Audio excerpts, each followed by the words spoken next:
आशु सिंह सूरपुरा खड़े हुए निर्दलीय तीसरे नंबर पर हैं।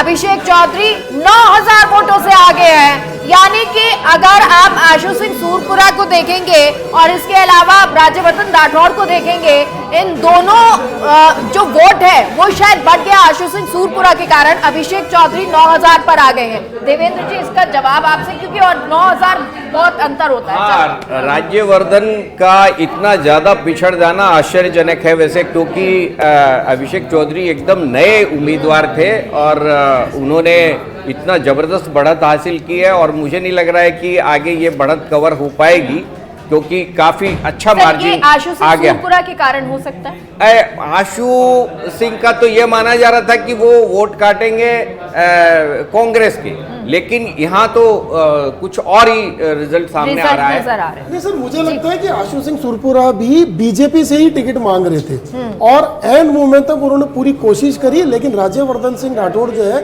टिकट लेने में सफल हो गए। चूंकि बीजेपी ने एक रणनीति जो है वो बनाई कि सांसदों को मैदान में उतारा जाए और 7 सांसद बीजेपी ने मैदान में उतारे, उसमें से राज्यवर्धन सिंह राठौड़ भी वहां पर थे।